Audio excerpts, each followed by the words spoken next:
Hey everybody, it's Dr. Leith, and today I'm going to talk about personality assessments. Let's dive in. Hope everyone's doing well. It's me making small talk. Personality assessments. So, personality, like intelligence, which I'm aware we haven't gone to just yet, has a lot of different dimensions. Just like with intelligence, there can be concrete intelligence, or there can be math intelligence, reasoning, logic, spatial stuff. With personality, there's also several different dimensions, and no one instrument measures all of them. And with personality, there are different degrees of each thing. So openness, right, is a really big personality trait, of which other things like affability, kindness, receptiveness stems off of it. So there are many, many different dimensions and aspects of personality. So a lot of times what you wind up doing is either picking a really big, broad instrument like the MMPI-2, which I'm going to go over, or you pick a really specific one. Personality is fluid. It changes over time. So that can be a function of just normal age, right? So as children grow up, things happen, right? They change their we say their personality is really showing. Events in the person's life might happen, good, bad, or otherwise. So think of your human development courses and how a person develops. All of those things influence personality development. In addition, personality is influenced by culture, your family, your household, age, sex, socioeconomic status. Your experiences help build upon personality. That is not to dismiss the reality that there is a part that you just sort of have, right? Otherwise, in twin studies, we would see that presumably, if they're always living together and going through the same exact experiences, they'd have the same exact personality. So a good question when you're at the dinner table is there a point in a person's life where their personality is no longer changing? It's just fixed. And the answer is kind of, right? Around 26, we stop seeing huge changes or naturally occurring changes. Doesn't mean that a person won't change. It just means that the main personality traits have kind of settled in. And barring any extreme experiences, that's the way it would be. But it doesn't mean that a person can't change or anything. It's just not as in flux as when a person is younger. Which brings me to traits. So personality traits are the individual pieces, the individual body building blocks of personality. You might be familiar with the big five: ocean, write this down, ocean, openness, conscientiousness, extroversion, agreeableness, and neuroticism. Those are the big five personality traits, of which all other personality traits stem off of. It's also those five big traits: openness, conscientiousness, extroversion, agreeableness, and neuroticism, that all personality assessments are built upon. So everybody has pieces of those traits. It's just that some people have a whole lot and some people have very little, right? So think about confidence, right? There's just the average person, right? The average amount of confidence. Yeah, I'm not bad at that. I'm good at some things, but not all things. Then you've got people with a lot of confidence where I know everything and can do everything, and I can do it better than anybody else. A real Kanye, right? And then you've got some people who have no confidence, where it's I can't do anything right? Very dependent on somebody else. This can be said of all personality traits, that we all have some of them along a spectrum. It's just that we have different amounts in different combinations. This is important to realize: trait versus state, right? Traits are the pieces of the personality, versus when maybe I have some of those traits within a certain context, a state. So think of children, right? So you might have a child who seems really aggressive, and so a teacher or parents might say, man, this kid is so hot-tempered, they're so angry. But really, it's a state thing where they are in class with somebody they really don't like, and outside of that class, they're very nice and very respectful. Someone might be very timid, because their love interest is in class with them, and so they seem very shy and scared, and outside they're not that way. So state versus trait. So personality types, this is the big business of the counseling world, right? So we want measures and assessment techniques to tell us what type of person so-and-so is. And personality types can be defined as a certain combination or constellation of those traits. So someone who's very controlling and confident and extroverted and needs lots of validation and insecure, we might say that's the combination for a narcissistic personality. Personality disorders are those types that have the combinations and the amounts in such a way that it interferes with the person's life.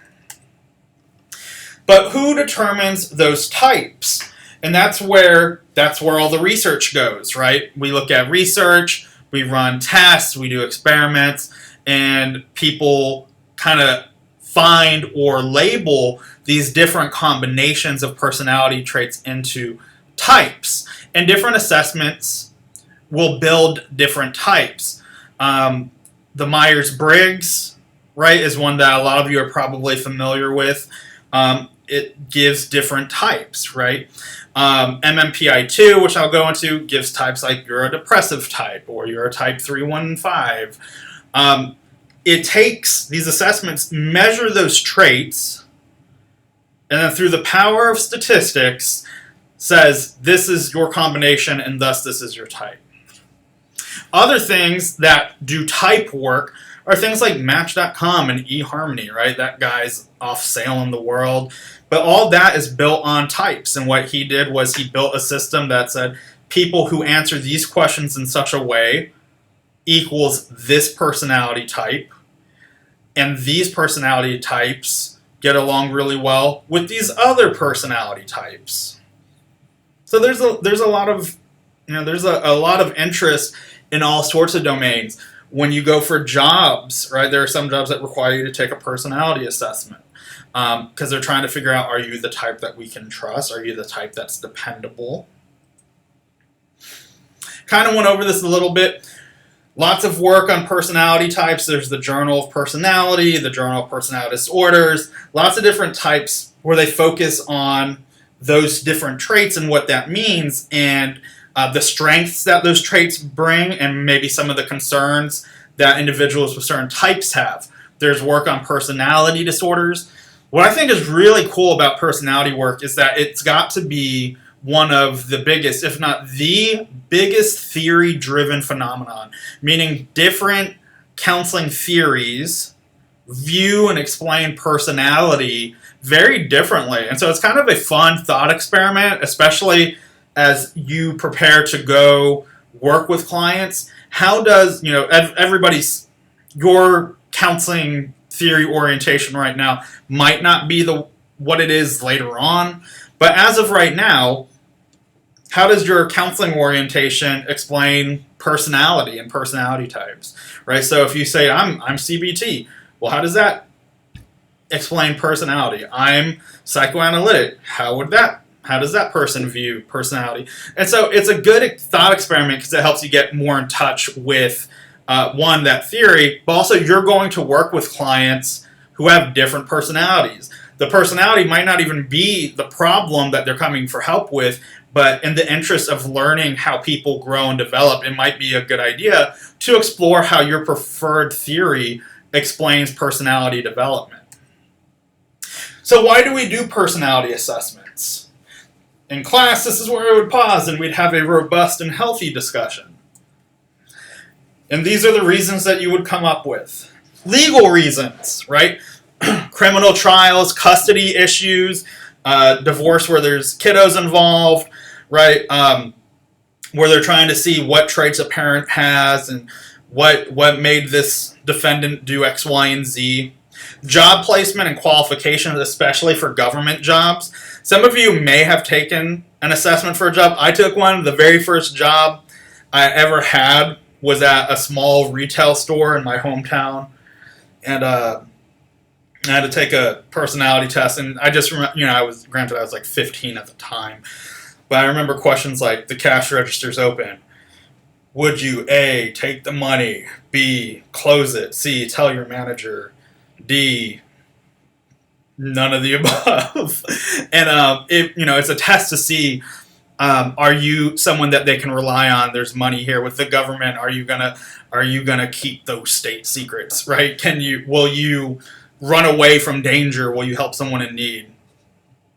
Diagnosis, right? To help, not only obviously with personality disorders, but not only with personality disorders, but to help inform other decisions. And you might use it for other clinical assessments just to help a client get more awareness of their different personality traits. So, for example, in couples counseling, this couple comes in and we really love each other, but we don't see eye to eye on anything, and we're always fighting. Is it a personality conflict, right? The two different types not meshing well together. And what can we do about that? And it would start with, well, let's see what personality traits partner A has and what personality traits partner B has, and see how we can kind of get them to work together instead of against one another. So how do we assess personality? Two broad ways, and these are words you heard from earlier in the semester: formal and informal assessment. Formal assessments here, that means using a structured method that's been standardized, such as with the Minnesota Multiphasic Personality Inventory, the MMPI-2, where we have these questions. There's a specific scoring method, an interpretation method, and everybody who takes it has gone through that same method and scoring and interpretation process. The pros of doing a formal assessment, is that it controls for a lot of error. And it controls for bias from us, the subjectivity, and it's efficient, right? I give you the packet, go home and take this, you bring it back, and I score it. The cons are, a lot of them are self-report. What do you think some problems would be with a self-report instrument? You got it, right? People either not understanding questions or not answering truthfully or not answering accurately, meaning that there's a difference between, I'm not going to tell the truth here. It says you're nice to everybody, and I say yes when I know I'm not. And not understanding. So, yeah, I'm nice to everybody and genuinely believing it, although that is not accurate. Issues regarding the interpretation of questions. So the question, my partner and I fight a lot. Well, what constitutes a fight? For one person, it's the throwing of hands. For other people, it's arguing. And what counts as a lot? Even with a lot of questions, we still might be missing information.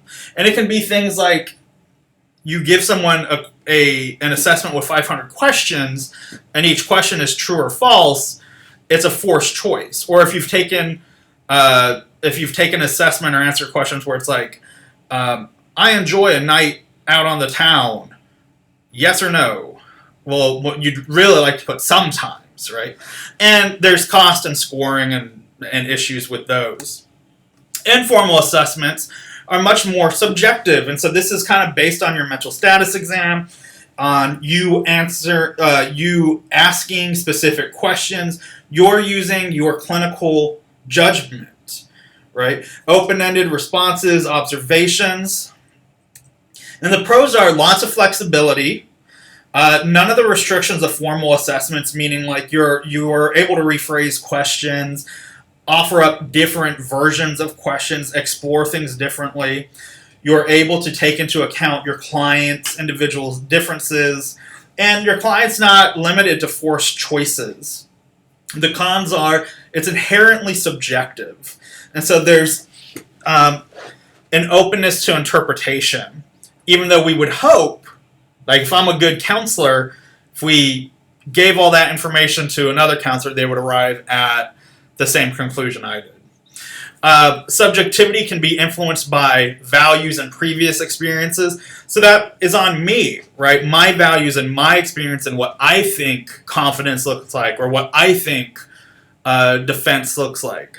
It's not standardized, and it can be difficult to generalize results. So the best combination is using both, which is what you would do. It's not mutually exclusive. You're always doing an informal assessment, right? When you're working with a client, you're taking in that information. You might use a formal assessment to help for time management's sake to ask all these questions, but you're using both together. So please don't hear me say that it's mutually exclusive. There should be an argument for, hey, both of these are useful, but used individually, that's when the cons really show up. So let's talk about the MMPI-2, just to kind of put personality testing into perspective and into practice. Excuse me. So in its current form, there's 504 true and false questions. And it was created using a method called empirical criterion keying, which I think is a really cool thing. And it has two sets of scales. But before we go into the scales, the part that you're probably most interested in, let's talk about empirical criterion keying. And I think your book does a decent job of explaining it. And so what these guys did with the MMPI-2 was they said, well, we want to measure depression. And I want to find out what all these people with depression have that people without depression don't have, right? So in other words, here are the groups here are the traits that I want my scale to measure. So let me find people who I know have that trait and figure out what is unique to them that people lacking that trait don't have. So what they did was they would go to clinicians or hospitals or inpatient facilities and find out what people with depression who were diagnosed with it, what they all had in common. What did everybody with paranoia have in common? What did people with somatic complaints have in common that people without that trait didn't have? So they were finding a way to separate these groups. And I'm going to circle back around to that in a second if that was confusing. So there's two sets of scales. Validity scales, validity, remember that, and clinical scales. So this stuff is our control, right? This tells us, can we trust the results? And if yes, this is the meat. This is the personality stuff. This is what we're interested in. I just went over this. In fact, I used that exact phrase. This is the meat. I guess I should come up with a vegan front. This is the stuff. So let's look at the validity scale. So again, if any one of these doesn't pass muster, you do not proceed. So first we have the cannot say score. So this is, you add up all the questions that weren't responded to, all the blank responses. And if they didn't, if there's a threshold, if they missed X number of questions, then you might not interpret the results, right? Because there's a problem here. But again, just because it's validity doesn't mean that there isn't clinical information there. It makes us wonder, why did you leave those questions blank? Was there a language issue? Was there an anxiety issue, right? They got really panicked. Do all the questions have something in common? Like any questions that mention family, the person didn't answer. So what questions weren't answered? That's really exciting to look at. VRIN it helps us determine, did the person just answer randomly? So someone really didn't want to finish, or they rushed through it, so they just bubbled, because you're given essentially a really big Scantron, and they're just bubbling all the way down. The TRIN scale tells us if they're yay saying or nay saying, meaning that they've answered true just all the way down, or no, or false all the way down. Faking bad, and there's two. There's one for the first half and one for the second half. That's the difference.